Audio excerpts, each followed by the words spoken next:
The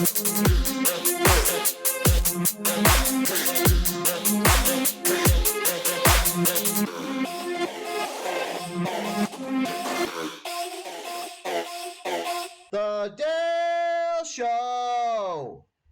Hi, everybody. Welcome to the Dale Show, Episode 5, Episode 2 of the Templars. So this is the second part to the first part that hopefully you all watched. Otherwise, you're going to miss about 74 years of history that I don't want to cover too badly.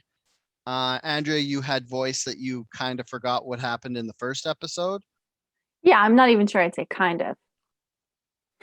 Okay. Basically, A summary would be helpful, yeah. Well, go listen to episode Recap. 1.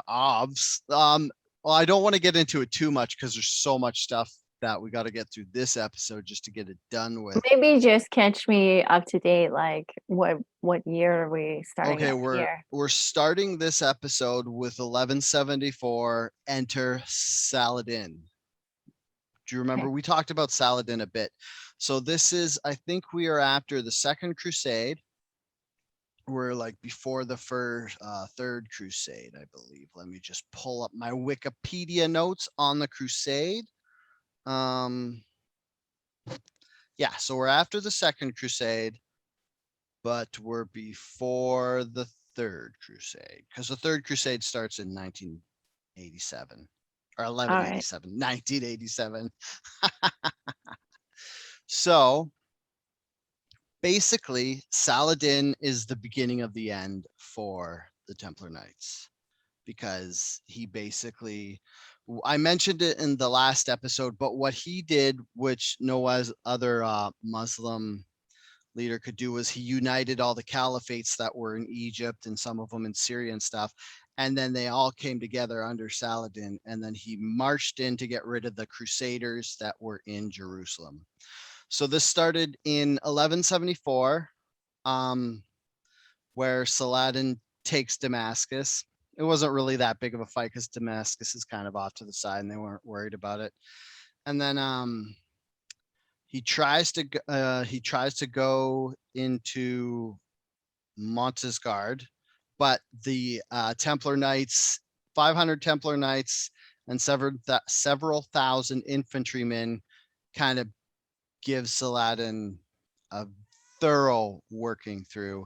And this was like a major victory, and it was Saladin's first major defeat since he had got everybody together. So this might have actually spurred him into like being bitter and going against the Templar Knights and the Crusaders even more.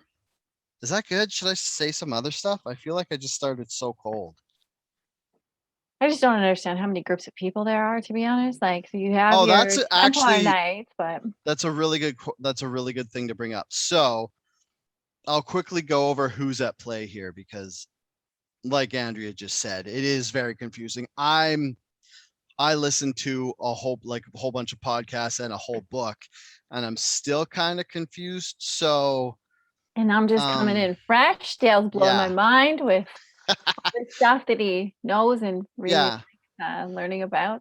So what I meant when I said the caliphates in Egypt were united under Saladin was, it's hard to talk about without looking at a map. So you take this all takes place around the Mediterranean. So you have the Mediterranean here. I'm going to try to do this backwards. So, okay, whatever. Do you want me to Google Map something for you? No, because I can Google Map too, but I got to put the maps in after. Okay. So the thing is, like, you buy Spain. Okay, yeah. It'll be reversed if you're watching this video because I can't wrap my head around talking and reversing it in real time. So here's the Mediterranean Sea. You have Spain over here, and this is where the Reconquista. That's basically where Spain and Angola and Portugal are fighting the Muslims. And this is like right around the Strait of Gibraltar where you get into the Mediterranean Sea. So if you go south of that into Africa, all around the base of Africa into Egypt, up into like Syria and stuff, there are different groups of Muslims that had kind of conquered it and taken it over, but they were all like separate little warring factions. Like it would be like it's hard to picture for us because we're never taught all the like kind I of did just little. pull up a map just so you know, Yeah. because I needed to know what you were talking about.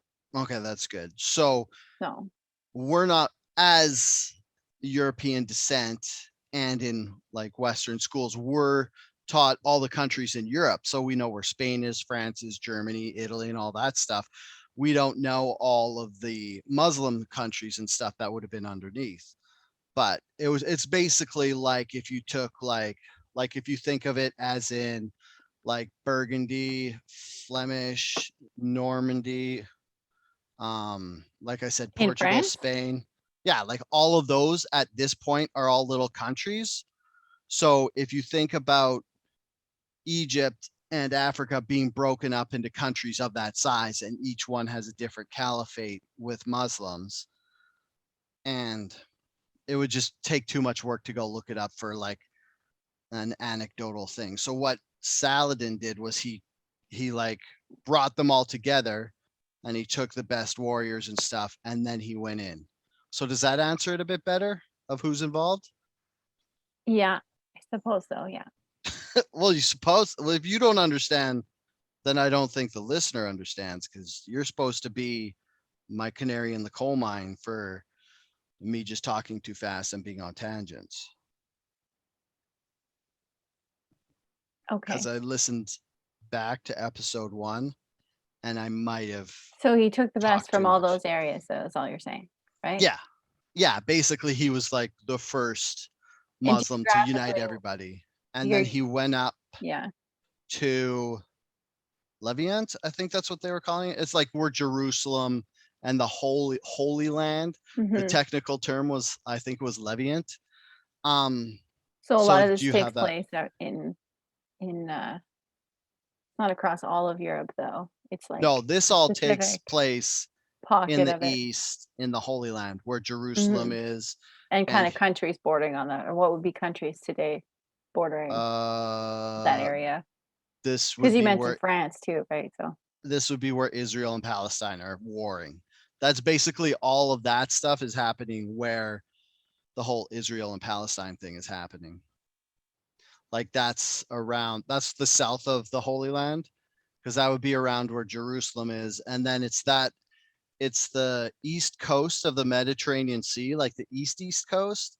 So I gotta pull up a modern map, because I'm looking at a 1174 map. Google Maps. Just Google the map of how to explain this for Dale. I'm just gonna pull up Israel. That should be good. Israel. This is actually a good point, because whenever I'm listening to it, I never know what they're talking about, because I was listening to the audiobook by Dan Jones.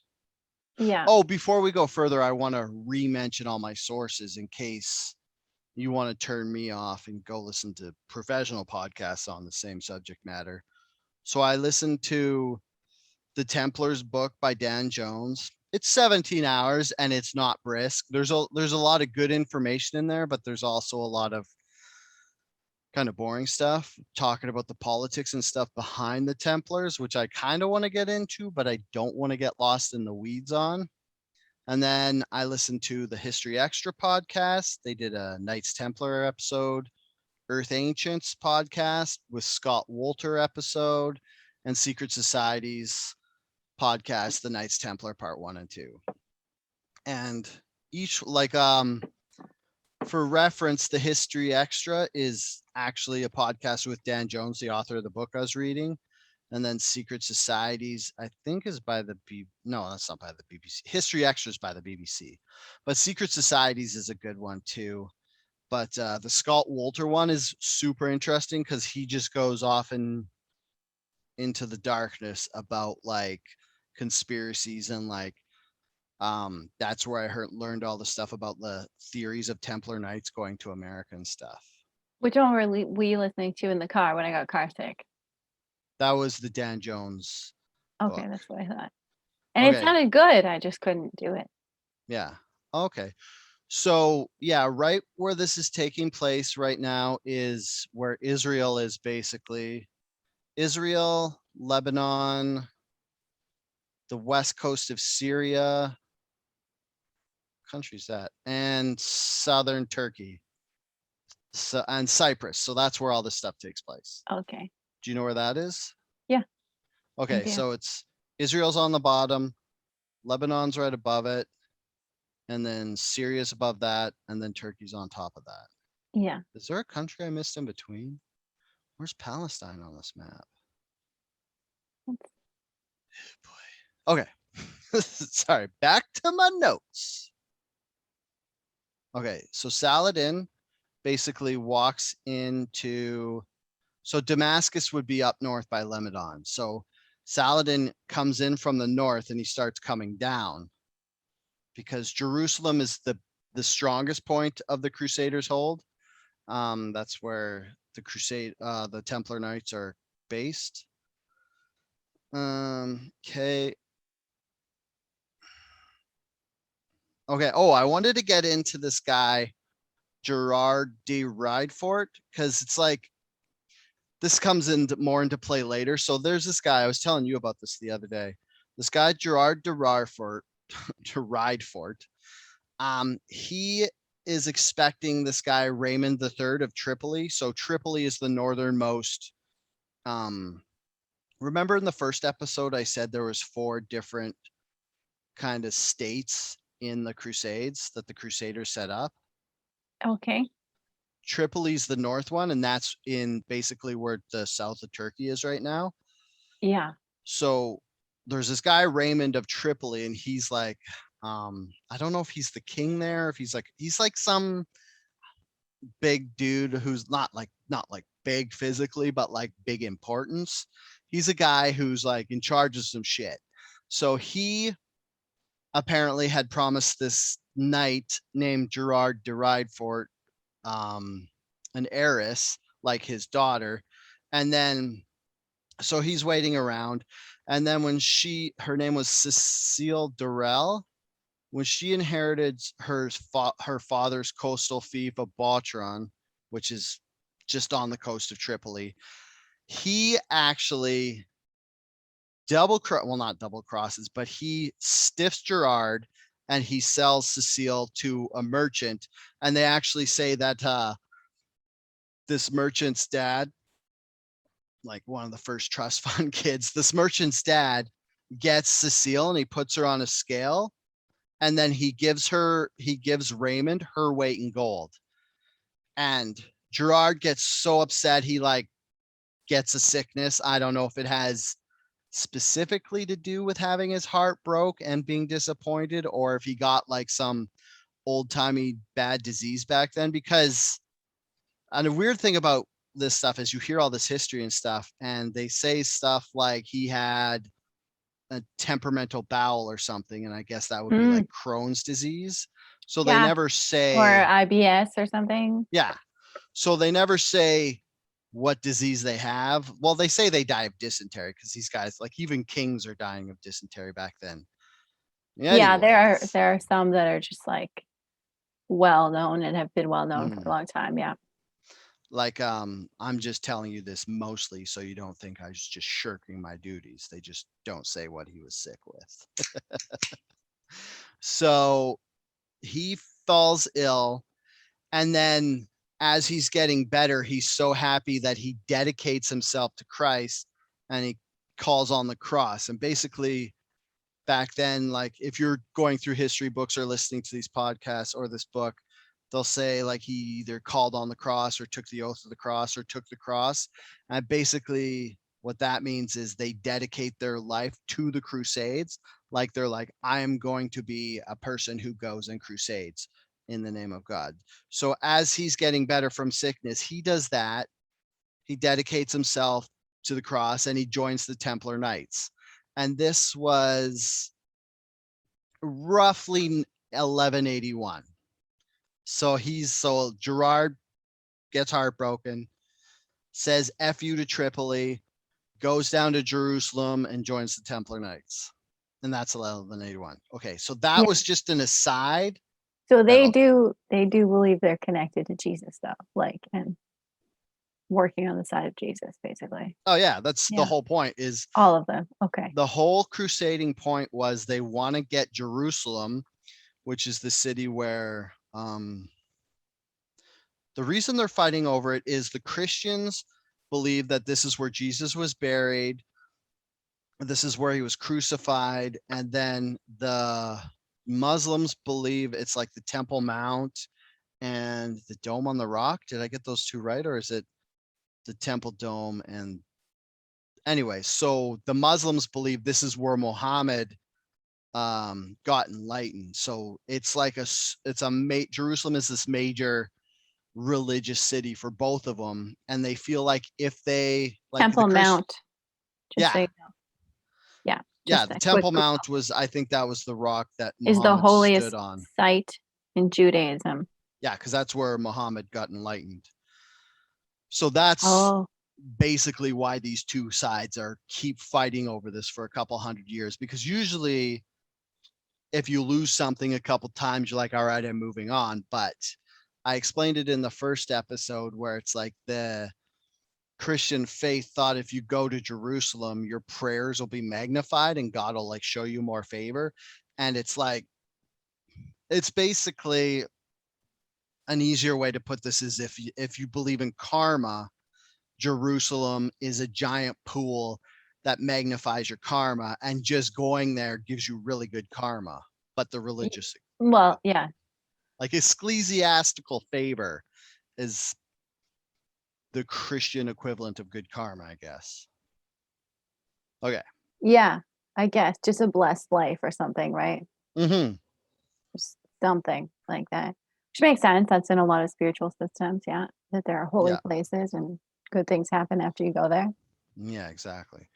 So, not to do an abrupt segue, but as I'm going through this, I kind of wanted to not get too into the weeds with the Crusade stuff and kind of stick to the Templar stuff, because as I said, that book was 17 hours and I could easily talk for way too long about all the ins and outs of the Crusade. So if I mention a battle, I'm only going to mention the ones that the Templars were involved in, but they were kind of involved in them all. So that doesn't really help me out. So as I was saying, Saladin is moving south now. He takes Aleppo, and then this is 1183. And then 1185, back in Western land in England, King Henry II, he gives he likes the Templars. Like, this is kind of when England and the Templar Knights start getting really good bonds with each other. And King Henry uses the Templars as a treasury, and he lets them set up a major Templar house on Fleet Street. And I like how there's all these like fancy, I don't know, historical names, and it's just like Fleet Street. Mm-hmm. We just have old Fleet Street. Yeah, it's funny because in the first episode, I was all like, on all these podcasts, they keep saying how you can't do a chronological order thing, and they say you can't write the narrative. And then I was like, yeah, you can, just go the dates. But I think I just found out why they don't want to do that, because we're talking about Saladin moving down and this guy Gerard getting his heart broken and how that's going to show up. And then I'm like, whoop, over in England. So it's like, I just wanted to bring the England part up, because before this, the Templar Knights in England weren't really like best buds. It had always been Italy, France, and Spain. Like, Spain loved the Templars because of the Reconquista, and France loved the Templars because that's where like the first Templar, Hugh de Payne, came from. And Hugh de Payne. Hugh de Payne. And where most of the Templars actually came from was France in the beginning. So, completely sidetracked. Now England's a big player. Wait, let me just look at something really quick that's just total side note. What? Are you texting and potting? No, I'm looking at a saint in Italy. I want to know if he had anything to do with these guys. Because there's actually in Italy. Yeah, he died in 1181. Who? Galgano. I don't know if that's how you say his name, but he is the one who this is the real sword in the stone. The sword is in the stone, though. He didn't pull it out. He put it in and gave up his life, too. I think In 1181? No, before that is when he gave up his life he was a knight, and then he saw an angel. I forget which angel. And he died in 1181. But he was like a knight just running around recklessly killing people. And if I could find the year for you, I don't know what year, and I don't remember which angel. I'd have to Wait, wasn't it research King that. Arthur who pulled the sword out? No, it's actually, this might be the real inspiration for that story. Oh, okay. Yeah, you'd have to you should look it up. It's actually really cool because the sword is still there in the stone and people can go visit it. Let's go see if I can pull it out. Yeah, that would be Where's this? something. Italy? Archangel Michael is the one that he saw. Fucking Michael. Yeah. Always dabbling his fingers into human stuff. You said this was in Italy? We should definitely go see if I can pull out. Could you imagine if I pulled the sword out of the stone and I got to be king? I'd be like King Ralph. Well, that's the thing is like that whole story isn't quite whatever. It's like that telephone game, the game of telephone where everything like morphs over time. Yeah, they think maybe that story actually came out of this, but it's a little bit backwards. Yeah, but dope of you to bring something up that has nothing to do with anything. Well, because it's the same. You're talking about Italy and France, so this guy was there. He was a knight at the same time. Yeah, there's a lot of stuff going on in the world that I'm trying to like sidestep because and at the same time that the Crusades are going on, like Italy and France are having wars and stuff. What? It was like 1180 that he did this, but then he like died 2 years later. So it says, I don't know. One of the sources says he was, one of these sources says that's weird because I thought the sword in the stone story it was like super long ago, and then King Arthur pulled. That's the Disney version and a couple of like I think English versions of it. And Merlin, or was it a different king? Was it like King Richard the Lionhearted? No, you're right. It was like talking about King Arthur. Oh no, King Richard the Lionheart is the Robin Hood story. Oh. Because his brother John took over and he's the bad king. Okay. Yeah. Anyway, I always thought this was a really cool story, but it's just interesting because this knight, actually, the timeline I'm saying overlaps with what you're talking about. So I don't know if he was ever a Templar Knight. Yeah. We should probably. That'd be interesting to look up. Okay. Oh, and one of the things I wanted to bring up why it's such a big deal that England is buds with the Templar Knights is now every sheriff in England gives 1 mark of silver monthly, which I can't remember how much that is, but that's kind of a big deal because so it's basically like every town has to pay the Templars because they kind of just roam around doing good deeds and helping everybody out. And then, so Gerard, remember, he's the guy who was all lovesick and stuff in 1181. He joins the Templars. By 1186, he was like Templar master. So he had been elected the leader of all the Templars. And so this comes back because remember that guy who said he was going to give him like his daughter's hand in marriage? Mm-hmm. He is actually going after the kingdom, not the kingdom, but like the kingness. What do you call it when you like want to be the king of something? Rule? Yeah. He was trying to get rule in Jerusalem. So Gerard still butthurt that he didn't marry his daughter and was like, now that he has this whole Templar Knights behind him, he backs guy of Lusignan. Sometimes I love your pronunciation of these words. Maybe next episode we'll look how to pronounce everything before the next episode. It'll be like epilogue and it'll just be me watching Google translate or whatever, and then I'll just start announcing all of these words right. Um, so the king of Jerusalem, Baldwin V, was a kid, and he died of unknown reasons. So his stepdad his stepdad, Guy of Lusignan, takes over, and so that was the court faction. And then there's a nobles faction, which was Raymond III, who was the regent for the old king. So he was kind of like the advisor to the stepson and stuff. So he's like, well, I'm going to take over because I'm a noble and I know what's going on. And then the stepdad's like, no, I'm going to take over. So the Templars put their weight behind Guy of Lusignan.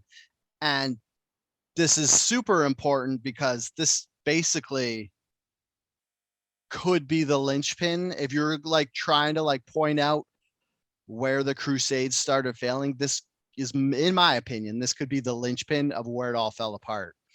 Because these two sides of the kingdom of Jerusalem almost went to war with each other, like a little civil war over this.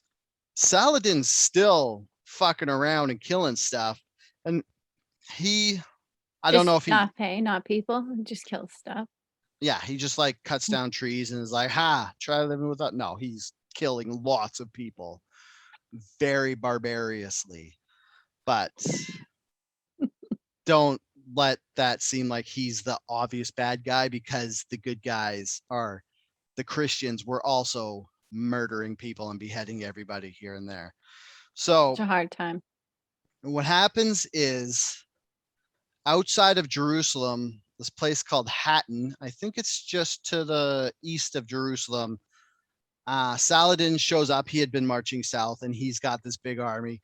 And the Templars and the Jerusalem kingdom were kind of caught off guard because they're fucking dealing with all the civil war shit and they were almost like at war. So they start going to war, and Guy of Lusignan, he's in charge, and Baldwin is kind of like one of his like right hand men who like says, hey, you should do this and stuff. So they're in this war, and Saladin had captured the city Tiberias, and Guy was contemplating marching to go retake that city, like they're in Jerusalem, which is super well fortified. So it's like, if they stay, they can wait for the Muslims to come to them and they can defend it easier, or they could rush out and try to retake Tiberias before it's like, I guess, all the way lost, because it's like an outpost city. So Raymond advised him to wait. And Gerard, still butthurt 5 years later about not getting his wife, he's like, no, we shouldn't wait. We should go get those Muslims right now. We should ride to Tiberias. And this turned out to be a terrible idea, because to get to Tiberias from there, they had to go across this like little desert dry part. And where they were, they had like, it's a good setup for what happened, because in the book they're like, and he was well watered in their city. So you're like, oh shit, water's coming in. This is like a little It was well watered. Yeah, they use the term, the city that they had to defend was well watered. So it's like, well, obviously they had lots of water. They're going to get fucked because they're going to means? not have enough water right after this, because otherwise you wouldn't even care if it was well watered. You just assume it was. So Gerard convinces Guy to run out across these dry plains to go get the Muslims, and the Muslims knew what was going on. They had camels, they had enough water, so they let the guys run out to is semi-desert, but there's still shrubs. So they're running out there. It's super hot. They don't have enough water because they thought this would be a quick charge. And then Saladin gets his men to light all the bushes on shrubs on fire.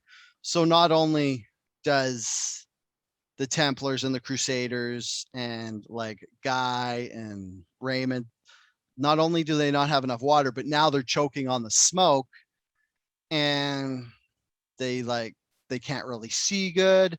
And then Saladin just surrounds them, and he kills a whole bunch of the people, but he takes Guy, Gerard, and Raymond as prisoners. This is later called the Battle of Hatton. And this is, like I said, this being the linchpin of the failing Crusades and stuff. Like they would stay in the East for another 100 years, but this is like when they kind of lose the majority of their war powers. Like this is the height of their power, so now kind of dwindling after this. So Saladin kills the majority of the Crusader forces, stops their ability to wage war, and then the Muslims become kind of like more of them in the Holy Land than the Christians. And then actually it's funny because this, remember before when I was saying how Gregory, or did I say Gregory or Gregor? I'm not sure. To be honest with you. Gerard. Where did I get Gregory from? Oh yeah, that's why I was like, who are you talking about? Oh, that's where I got Sorry. Gregory from. So after this defeat, word gets back to the Pope and he just dies. They don't say if he like died of shock from hearing that Jerusalem had been lost. I lost my place in my notes. Okay, while you find that, I'm gonna Google whether San Galgano was a Templar Knight. Oh, he was a Templar Knight. Who was? That saint that I was talking about in Italy. Oh, that's cool. Yeah, Wait, he was a Templar Knight and he was randomly killing people? he was before he saw the angel. He was killing people. Oh, and then he saw Yeah, the angel and so became a Templar Knight? no, I don't think so. Let's Hmm. see. I don't know. This other source just says Galgano Guidati. Guidati. I don't know how you say his last name. Was a Templar Knight born to wealthy parents and renounced materialism and soldiering when he plunged his sword into a boulder. And That's pretty sweet. so, I mean, I don't know if that's that particular source that talks about him being a Templar Mhm. Knight is reliable there, Yeah. but Okay. So back to the Pope. So what did I say his name? Pope Urban or Urbane? I think it's Urbane. So Pope Urbane dies, and then Pope Gregory the Eighth takes over. That's why I thought Gerard's name was Gregory, because of that. And so he issues the bull Audita Tremendi on October 29th, 1187, describing the events that happened in the East and the Christians. It tells them all to take up wars. Basically, he's calling for the Third Crusade. And he wants Frederick Barbarossa and Richard the First of England. That's Richard the Lionheart. So, Third Crusade is led by Barbosa. So they set out on 1189. Barbosa, Barbosa, who was Frederick Barbosa, was the Holy Roman Empire. So I think that just means he was king of Italy at this point. And Richard the First was king of England. They're going to go in 1189, do the Third Crusade. So they go, and this is the siege of Acre, and the Christians take Acre. I don't think there was anything particularly cool. It was just like a battle. You can read about it. All these battles were cool to a point because they would do stuff like they would like dig holes, like tunnels underneath the towers and stuff, and then they would fell them like that. This is a note of point because Frederick drowns on his way back to home. So all the Germans that are left are mixed in. That's weird. Why would they be Germans? Because they call them Germans here, but he was the Holy Roman Empire. So I guess he was the king of Germany and the Holy Roman Empire. This is what I meant about a whole lot of stuff that just gets jumbled together. Okay, so at 1191, Saladin tries to take Richard's army as they're moving along the coast. Here, I'm going to look it up from Acre. Where is I? to Jaffa. So basically they were moving from the north. Okay, so Acre is about halfway up the coast, and King Richard the First was moving down, and he was going to Jaffa, which I think is the seaport for Jerusalem. It's not on this old map I'm looking at. So if you want to go from now at times, they were going from around Beirut, marching towards Tel Aviv. Beirut. Beirut. I don't think you say the T. Are you serious? I've been saying the T my whole life. Well, you It's also not say Beirut. folks. Folks. You also say folks. They didn't need to know that on this podcast because nobody would have known. And I do say folks, and it is wrong. And I'm 42. I can't change. It's too late. I've been saying folks my whole life. And now I started to say it just for fun. Just so everybody knows, we had one of those couple discussions where we ended up Googling the pronunciation of it. And you are supposed to say folks with an OW, which sounds so wrong to me. It just sounds like why would you put the L in there? But that is English. It sounds like when people say TH instead of S. Like it sounds like saying folks sounds like a speech impediment instead of saying folks. Like it just sounds like you're not enunciating properly. But from all the words I've said wrong on this podcast and the first episode, I can't really get too into it and defend my own place too hard because I have been saying stuff wrong. Yeah. Okay. So marching from Beirut like that. Beirut. I think with no T. I could be wrong, but I'm pretty sure. Is this like an Ibiza thing where you say Ibiza instead of Ibiza? Ibiza? Ibiza? Yeah. Oh, or Barcelona. Oh yeah, that's what I was thinking of. Barcelona instead of Barcelona. I'm not sure. How do you Yeah, I'm sure it's Beirut. That's how I hear people say it all the time. Are you sure you're just not hearing the T? Beirut. Oh, maybe. Beirut. Looks like you're right, sweetie. Sorry, that is my fault. Beirut. This lady says it's Beirut. Beirut. Okay. I always heard people say Beirut. Well, you heard those people say it wrong, and I'm not going to throw it in your face that I'm right because we've got more podcasting to get through, and I don't want to start an argument. But I was right. Good to know. I definitely heard people say it wrong all my life. To pronounce the name of the capital city Wait. and the largest city in the country of Lebanon. No recent topic as part of Great Root. Beirut. Okay, yes. That is not only are they pronouncing the T, but that is a hard T. It's pretty hard. It's spelled, yeah. Good to know. Good to know. Okay.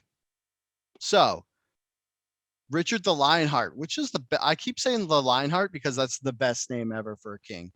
He's marching from Acre to Jaffa, or Acre. Yeah, they say Acre to Jaffa. And he's marching along the coast. And then Saladin keeps launching his troops at Richard. He's kind of just like trying to get them to break formation so he could take them over. And then I went over who the Hospitallers were, right? No. Okay, quick refresher. Was that the last one? The last episode? Yeah, I would have mentioned them. So quick refresher. The Hospitallers are the same as the Templar Knights, except for the Hospitallers set up to like be like charity hospital, like take care of all the sick and injured pilgrims and stuff. But then they added military forces to their ranks. I think I recall you saying that. Yeah. So the Hospitaller Knights were like, they were the same as the Templar Knights. Like they had property and stuff, they got money, and they were sort of a corporation. But the only difference was they were less, well, they still had military. They just weren't as good as the Templar Knights because the Templar Knights were first and foremost military, and then they did like banking and like priesting and stuff. Whereas the Hospitallers started as hospital staff and moved into military. So they break formation and they chased after the Ayyubids, which is just basically Saladin, one of Saladin's main groups of people. Because like Saladin had a bunch of different groups under his thing, and I shouldn't have even brought up Ayyubids because it doesn't matter. So just pretend I didn't say Ayyubids. So one of Saladin's groups hits King Richard's like marching soldiers, and the Hospitallers get all wigged out and they go chasing after them because they get scared and they want to chase them down. And then Richard is like, Christ, these guys broke formation. So he dedicates his whole force and they all go chasing him down.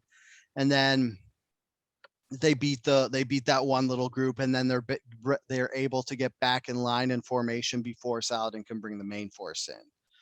And then so they did this, and then along the way, as they were marching, they were taking over little towns and little castles and stuff.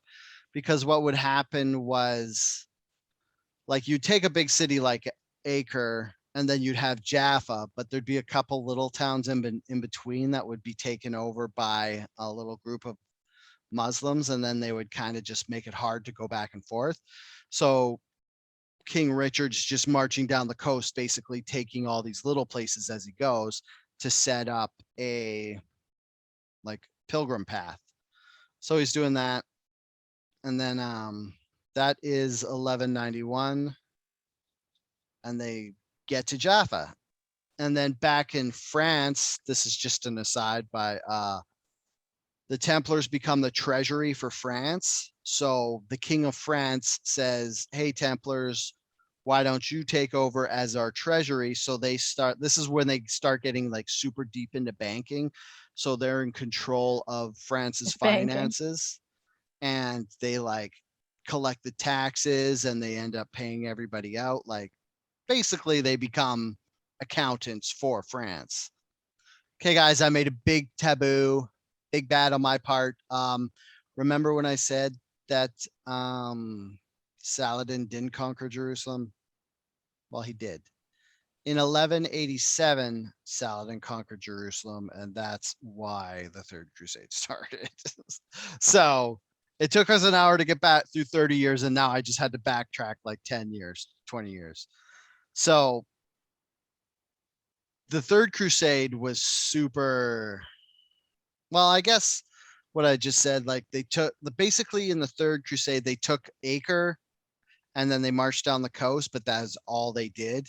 They didn't manage because they were good. They were taking Acre, and the point was they're going to go to Jaffa, and then from Jaffa they were going to shoot in to try to take Jerusalem back from Saladin, but they kind of got held up, and then King Richard had to just kick out and go back home.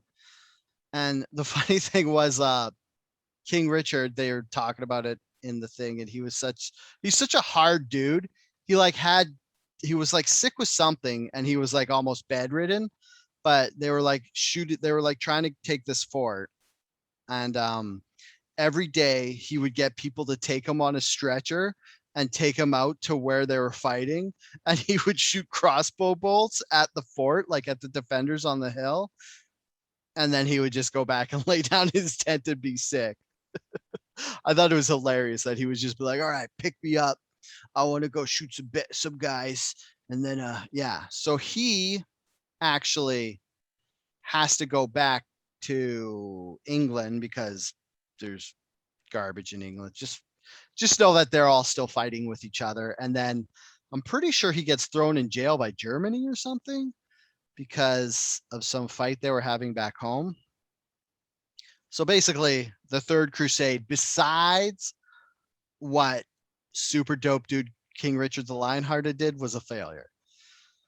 So why don't I have the Fourth Crusade? Okay, hold on. I'm going to pull up the Crusades. That was the Third Crusade. And then the Fourth Crusade is in 1198. Pope Innocent III announced. I think nothing happened in the Fourth Crusade, and that's why I didn't have it in my notes.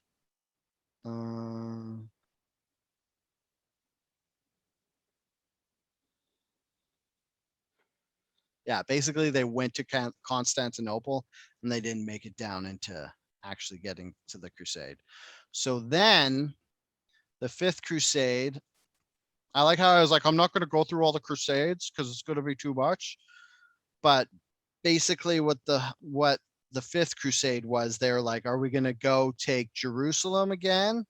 Or maybe we should go south to Egypt because it's cut off from the rest of the Muslim empire. So what they did was they were going for this place called Damietta. And let me see. That's in the Nile. I'm pulling up a map to see where this would have been. I think Damietta would now be either Port Said or Port Fuad. There's me again with my super good pronunciations. Am I even looking at the Nile right now? Oh no. Oh shit.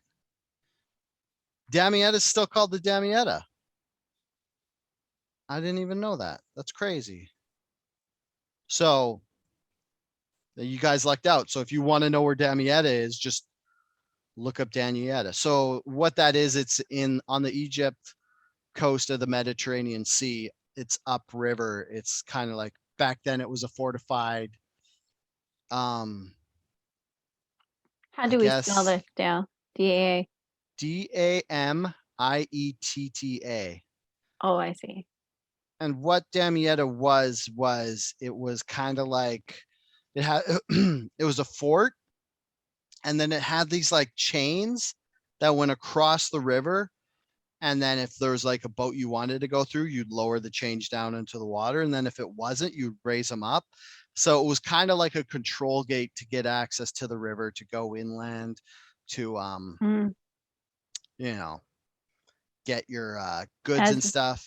As rivers typically are, yeah. Yeah, because they're always used for transport. a lot of this a lot of the Crusades and stuff were on one hand trying to get the Holy Land, but on the other hand trying to just make it easier for commerce to trade and stuff. So the Fifth Crusade, they try to take Damietta, and this is an especially brutal fight because it's like they're on ships and they're fighting against a waterside fort. And basically, if a knight or a crusader or anybody falls in the water, they're dead because they drown, because they have all the chainmail and stuff on. So they're too heavy, they can't swim. Yeah. Wow. So they lost a lot of people. And then there's talk about like, yeah, drowning to death. The worst.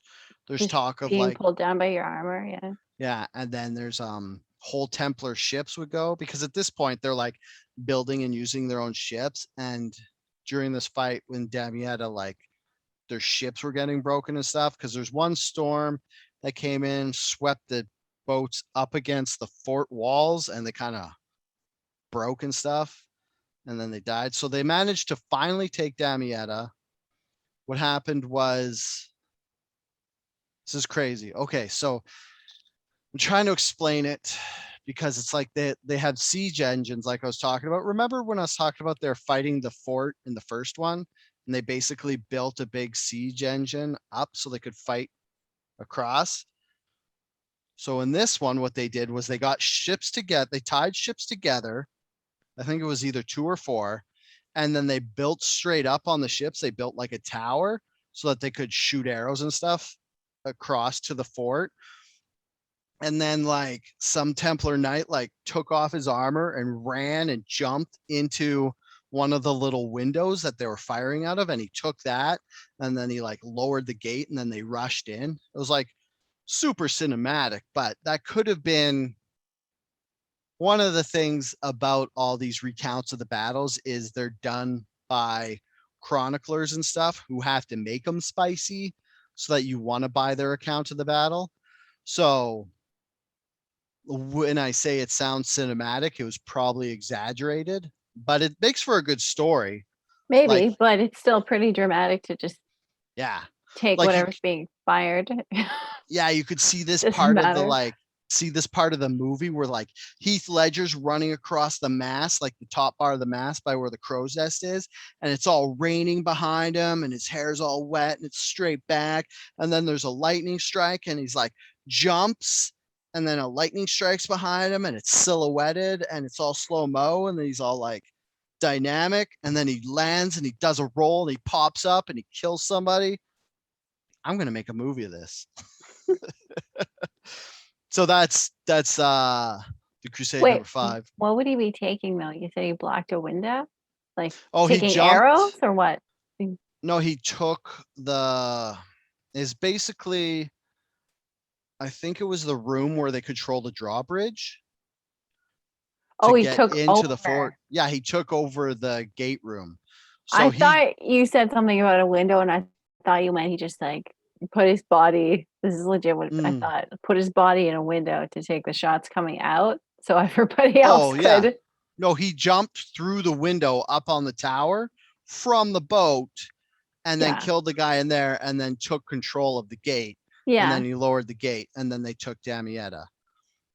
yeah. And then, but the problem was they were going to take Damietta and then move up to Jerusalem, but they lost so much in that fight because the water and shit that they basically took Damietta and they're like, all right, that's all we could do now. This just sounds too stressful. I'd just be like the guy sitting in the corner, just being like, I don't wanna. You guys go ahead. I can't. Just don't. Yeah. Like it's too stressful. Yeah. Yeah. Okay, and then in 1210, there's more Reconquista stuff. That's the war over in Spain, where they're fighting. They're trying to chase the Muslims back out of Spain, because what had happened was the Muslims on their crusade swept up Spain, took most of Spain, and then the Reconquista was basically the reconquering of Spain, and it was like Spain and Portugal were slowly over like 60 or 70 years moving the Muslims down and kicking them back into Africa. And then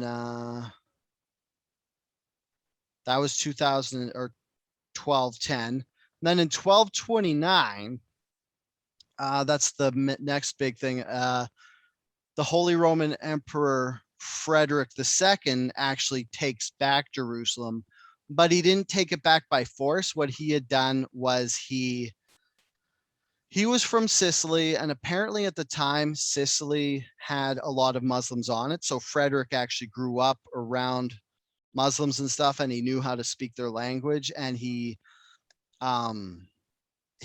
told, I can't remember who was in charge of the Muslims at this point.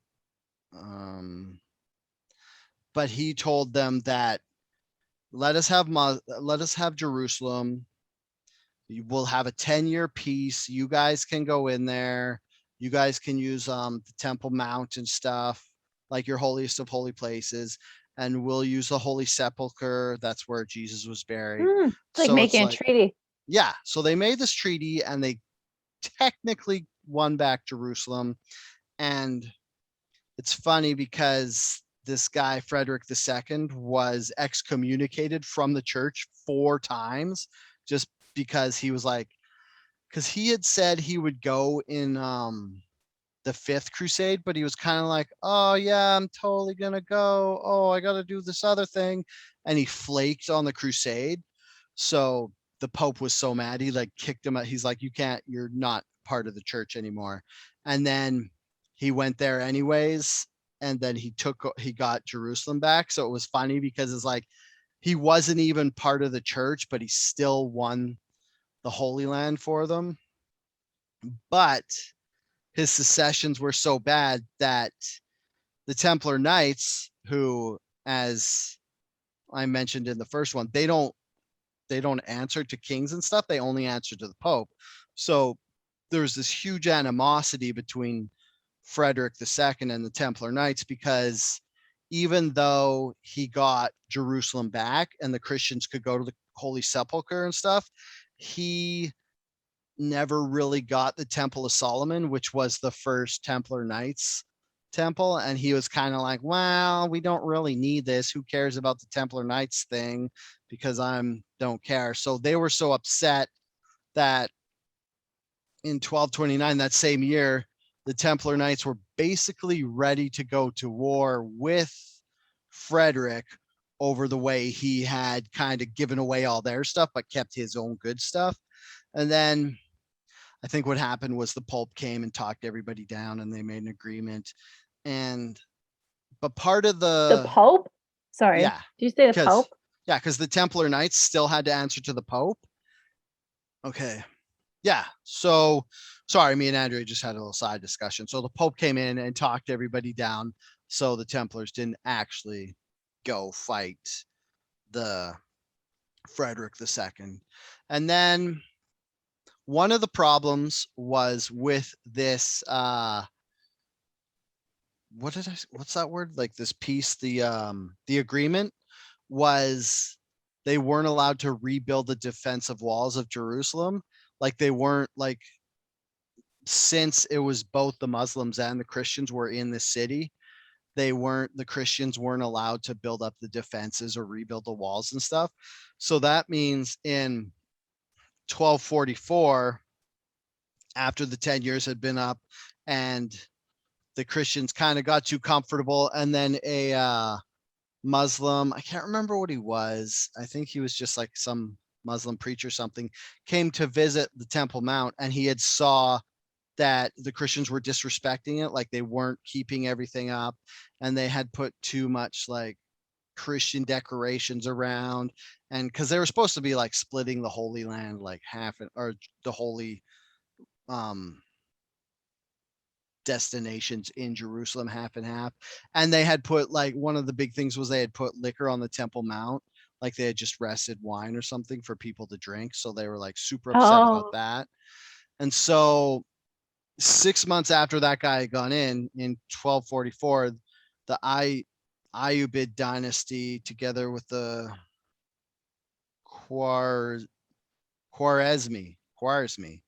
mercenaries, just basically walked in and took it because there's no defenses and stuff, and they weren't expecting them, so they just walked in and took it. They hadn't rebuilt the walls, and this is 1244. This is the last time the Christians had Jerusalem until I'm only telling you this is a little fun fact, but this was the last time the Christians would hold Jerusalem until 1917, when the British took it from the Ottoman Empire during World War I. Which is weird because I didn't know that happened, although I wasn't really paying attention to everything that went on in World War I.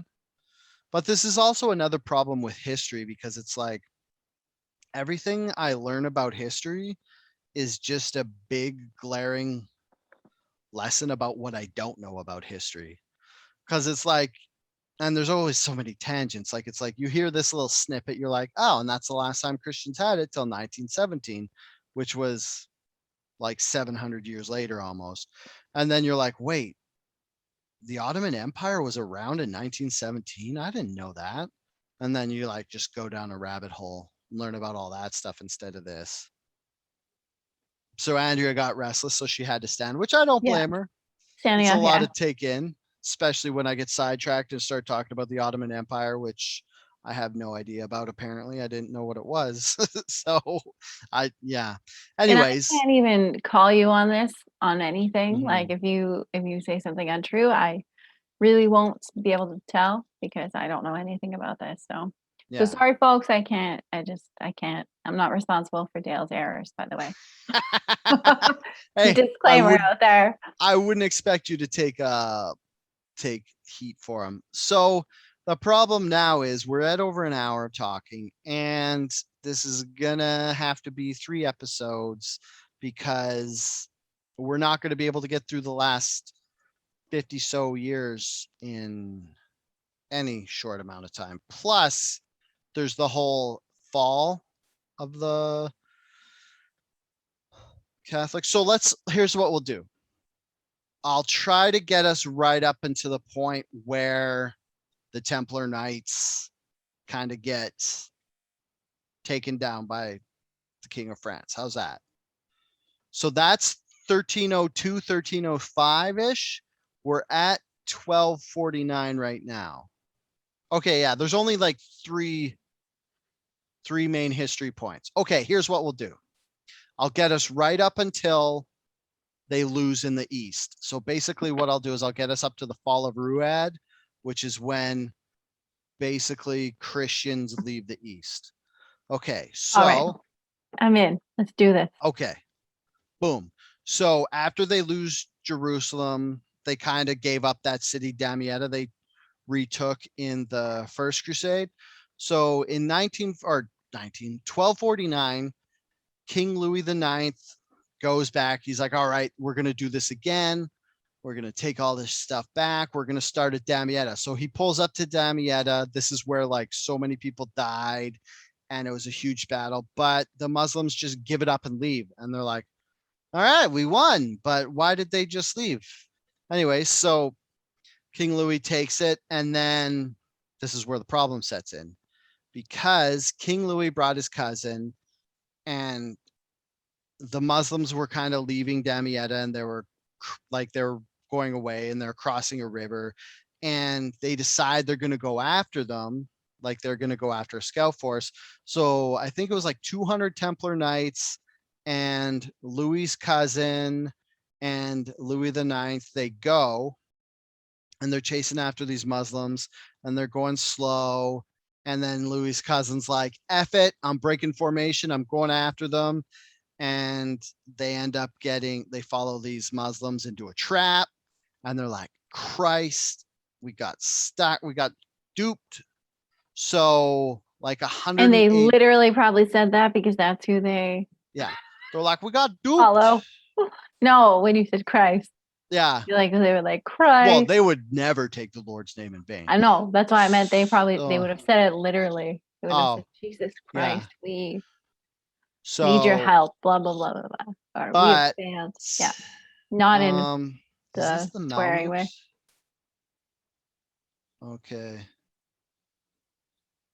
Okay, so this is also where the Malmuks start, which I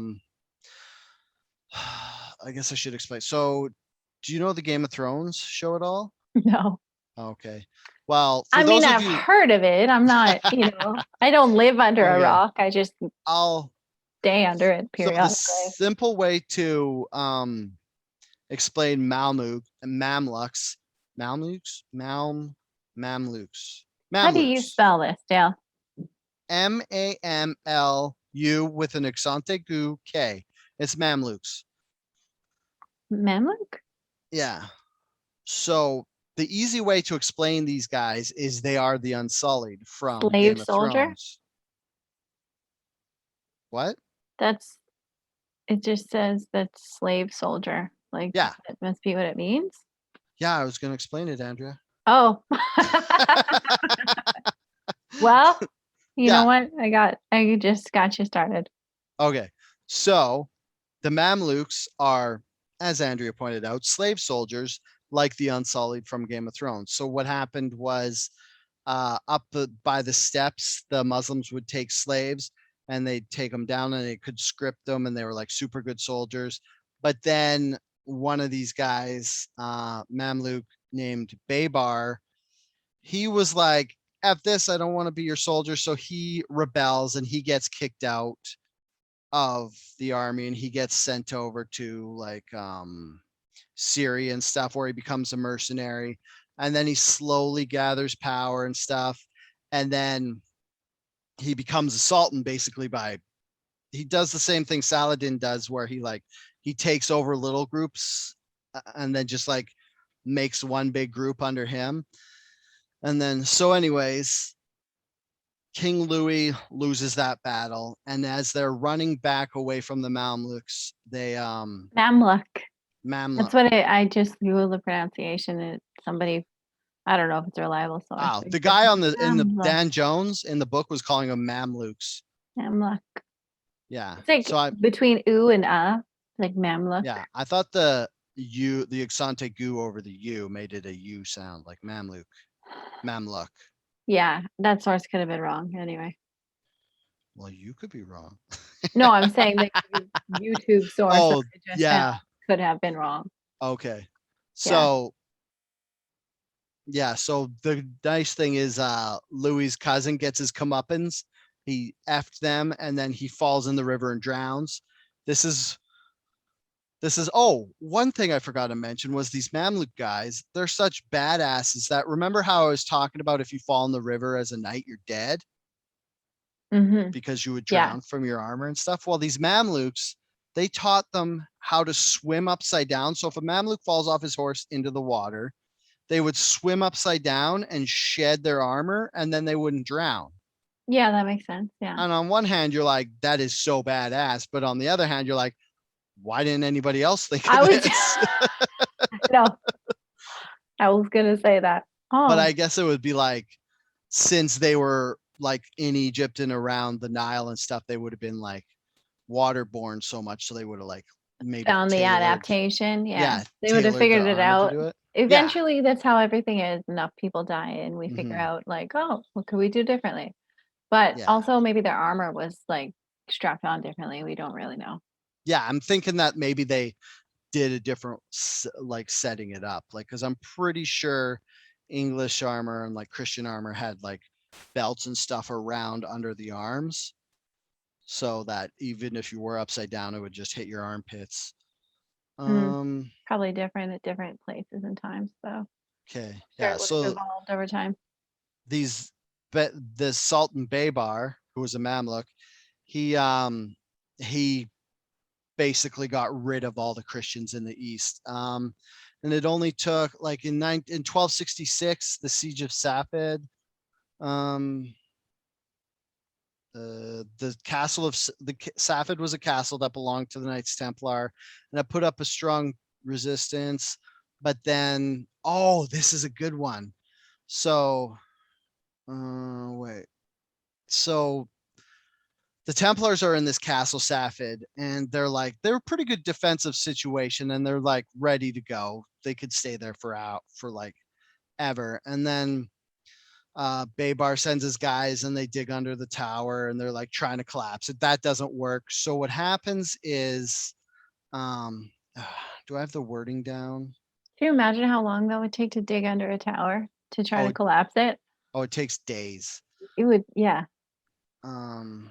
So what he does is he sells the Templars in the castle. He's like, hey, if you surrender, I can't remember. I was trying to look up if I wrote down the term, but it's like,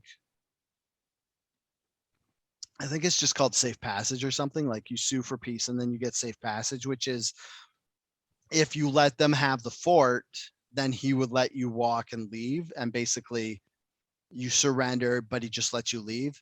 So he tells them he's going to do this and then he just kills them all anyway. Yeah, I was wondering like how many people actually follow that. Maybe some do, but Well, I'm not sure that I would. I'm not going to say the Templar Trust. Knights are better than Baybar, but the Templar Knights never did anything like that. And the only reason I could see them falling for this, because this happens to them like twice, like a couple times. The only reason I could see them falling for this is if they would never do it themselves. So it doesn't even occur to them. They're like, well, we might just get massacred. But they're probably like, he'll let us go. And then, so that was the siege of Safed. And then the fall of Tripoli. Just which naive, was, naive, wholesome people. Yeah. Where So you're like surprised when people screw you. What? People behave like that? yeah. Yes. And then sometimes they do. we're just jumping ahead. That was 1266. 1289, Tripoli. Was it the Antioch or Tripoli was where South Turkey is right now. That's the last Crusader state that's left of the four original ones. The Baybars go in, they take it. Yeah, it doesn't, there's nothing dynamic about this battle. So they take that.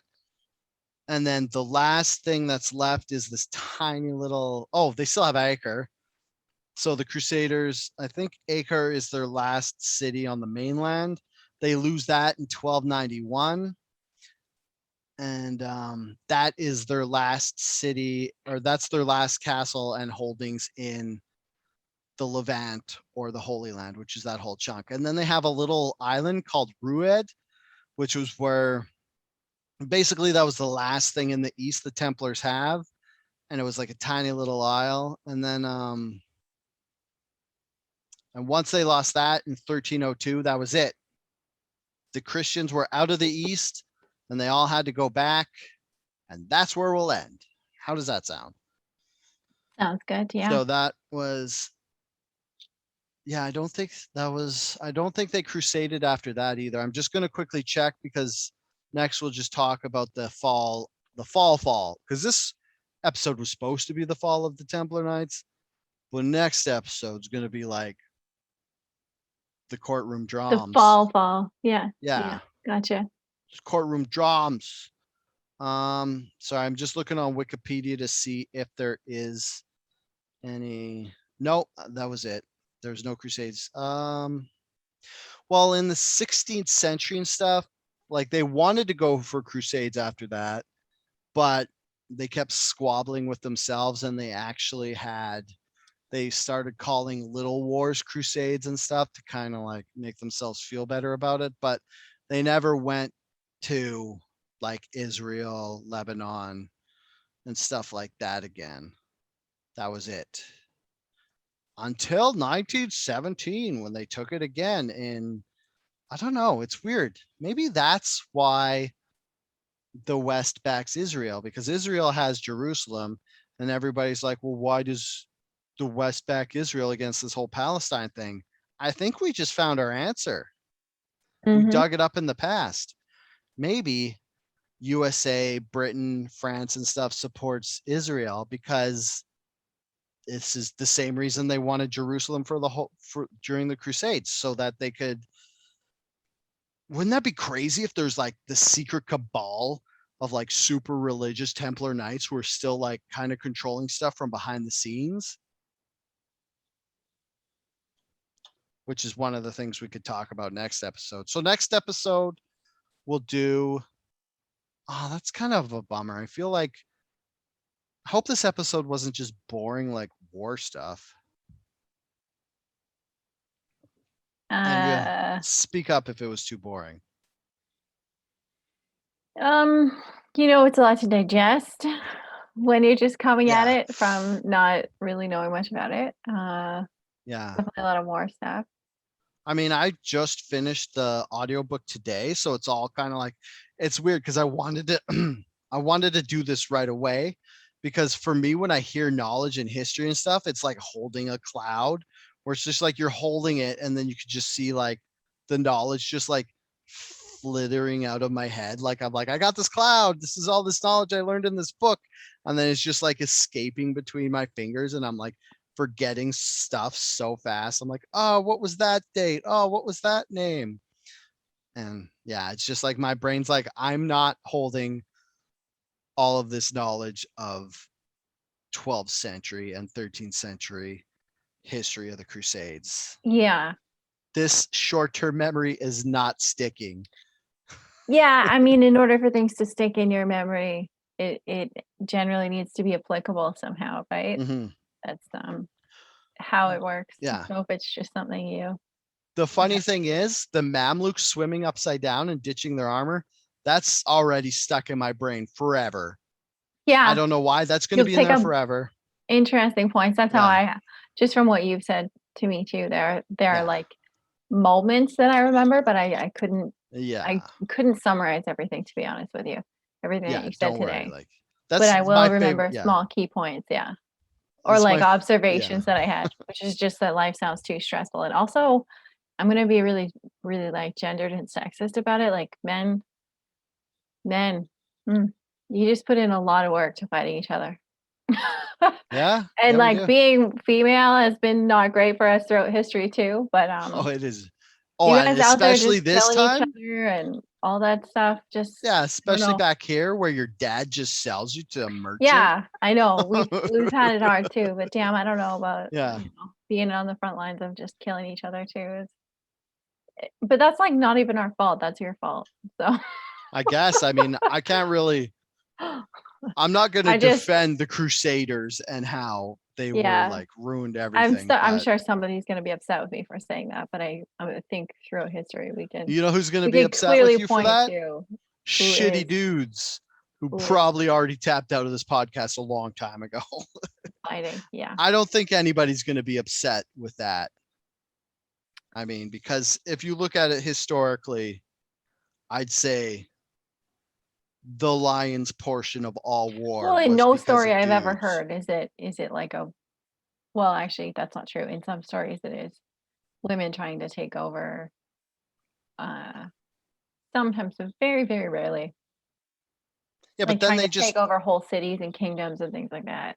they and they just have convince their armies. husbands to go to war for them.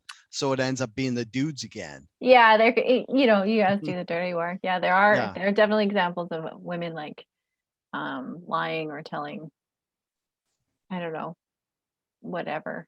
Salacious manipulating. lies. Yeah, manipulating. But we just don't necessarily do the physical grunt work Mhm. for it. I mean, Okay. I'd get killed instantly. My body would just get murdered. I wouldn't even try. I'm not going to. I will not Well, it's a be good thing we don't have to find out. joining the army. Yes. There's So, but kudos to people who do, who are willing to do that. yeah. I have a lot of respect for veterans. I mean, we're not in Israel, so Not you don't interested in have war, but mandated military service or anything. yeah. Yeah. Yeah, full respect for people who do and are willing to get into that though. So sorry everybody if you wanted this to be 2 episodes. I guess we got a third one coming up, and I promise that'll be the last Templar Knights episode, because I was so pumped on this coming in, and then it was just like opening this big fucking can of worms, and I was like, there's so much information in here. Like, it's dope for history stuff. I just wish Dan Carlin would have done this instead of me, so I could listen to it instead of like being the guy talking about it and trying to like not miss important stuff. But I think I got most of the important stuff. I do got to say, you should listen to The Templars by Dan Jones, because he does go through, like, it is a slog through a bunch of it, but he does go over, like, he does talk about some of the cool, flavorful stuff, like the Gregory thing I was talking about, where he got jilted and Raymond didn't like sold his daughter instead of giving it to Gregory. Not Gregory, Gerard. I did it again. Yeah, I don't know why you keep throwing Gregory in there. That's because Gregory Pope over Gregory Gerard. was like right after that. Oh, Oh, and I forgot to tell you, remember after when when Gerard lost in the Battle of Hatton, and then King Richard the Lionheart came and they did the siege of Acre, where they marched down the coast. Gerard got beheaded by Saladin at that point. oh. Or Saladin. Keep on saying Saladin because of the show Aladdin. Mhm. But ultimately, King Richard won Acre and they took it over, but Gerard was beheaded in the process. Yeah, So that's what he gets for good old beheading. getting King Guy to run out into the lands. Oh, and sorry, I totally got sidetracked back then. I didn't. Gerard, Guy, and Raymond were all captured, but after 18 months, they were let go because they were high value targets. So they were like traded for like Muslim high value targets. But then when Saladin captured Gerard again, he's like, well, I already gave you a chance. And he's just like, yank. And they yeeted his head off. Yeah. Yikes. Yeah. Okay. Not interested in that myself either. No, it's a good thing you're here, because I on purpose didn't talk about a lot of the gory shit that was done, Oh, because I yes. knew you wouldn't want to talk about it. Because I'd be throwing up on air. Yeah. Yeah. I would. And Well, over some things anyway. if you Yeah, guys I want should've thrown it to get some gory details, go listen to that. But this podcast is just basically an hour-long commercial for you to go listen to Dan Jones. You better tag him. Yeah. Dear Dan Jones, do you want to listen to me butcher your material? You'd probably sue me. Hopefully not, but I certainly have concerns. He can have all of the money this episode will make me. Yeah, there you Oh, go. I was gonna set up a Patreon and stuff, guys. Okay, that's all the Templar talk. Now we'll just have a little podcast housekeeping stuff. I am gonna try set up a Patreon. I don't know what I'm gonna do extra special to entice you to pay for said Patreon. If you guys have any suggestions, let me know. I still haven't set up an email. Just send me an email at aberant@gmail.com. Hopefully I'll set up a Dale Show specific Gmail account, but I already have like 6 emails. So I'm like, yeah, so either that or in the comments, wherever you listen to this, if you're listening to this on Anchor or YouTube, just let me know what you would like to get out. I'm going to be working on a logo. Usually I'm pretty horny to make the artwork for podcasts before I get this deep into them, but for whatever reason, I haven't. I'm going to try to do that. Maybe I could get some stickers out.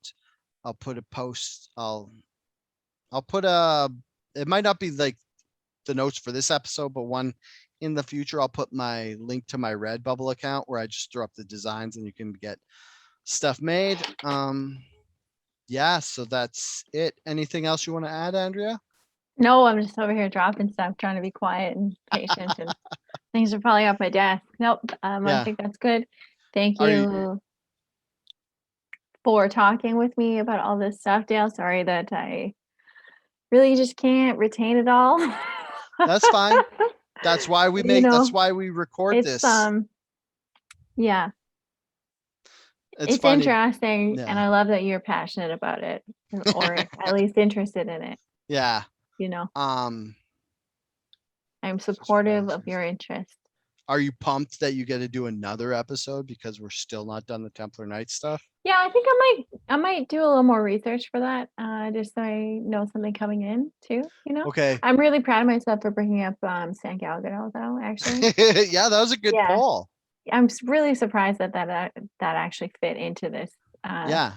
This I'm pumped talk that he here. Yeah, ended up being a Templar Knight. So it was yeah. actually pertinent to the conversation. According to a few sources that were on the internet, I don't know again Mm, if they were all reliable or I mean, not, but I very don't know why interesting. they'd lie about him being a Templar Knight if he Yeah. wasn't. But the thing about that is, so like in what you're talking about, you're trying to, say they at least they felt like they were fairly righteous, but he harbored a lot of guilt, I guess, about what all of the killing that he had done, because the whole point of his story is that Mhm. he was a reckless knight going around killing people.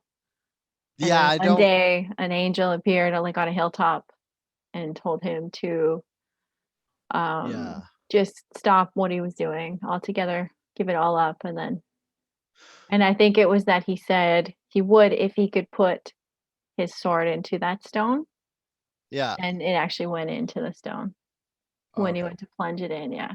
And now it's stuck there. It's been there since 1180. One I thing I think was something gonna like that. say was maybe he wasn't like willy-nilly just killing people out in the wild. Maybe all the killing he was talking about was in the service of the Templar Yes, Knights. yes, but I'm saying he Oh, felt okay. guilt about it, so it Oh yeah. obviously isn't totally justifiable. Like killing is killing, even, that's my feeling too. That's how I would feel. Oh Killing yeah, is they doesn't matter weren't who you're taking killing for. these cities and stuff with kind words and back rubs. They were murdering people Yeah, badly. again, killing is killing. So Yeah, taking a life. exactly. Yeah, you don't do that and just carry on with a good conscience, I don't think. Yeah, you don't walk away with your soul intact, I don't think. Okay. Yeah, I don't know. Difficult times anyway. Yes. All right, we're done. I'm just looking at this map. You know what's funny? I had no idea that's where Syria was. I didn't know Syria was on the coast of the Mediterranean Mm. until I'm looking at this map. But I guess I should have learned. Yeah.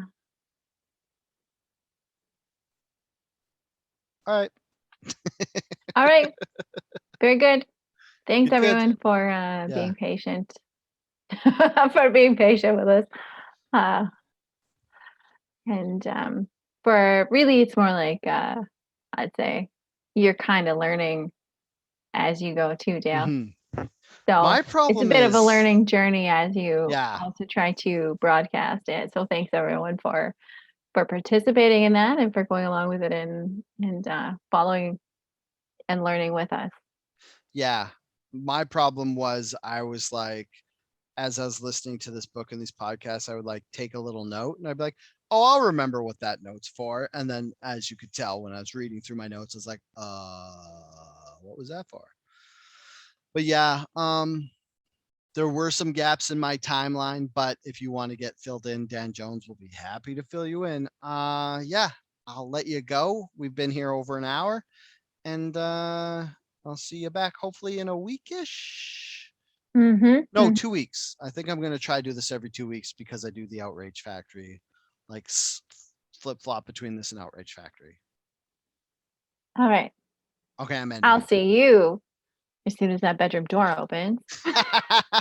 Ooh. And thanks everyone else. Take care.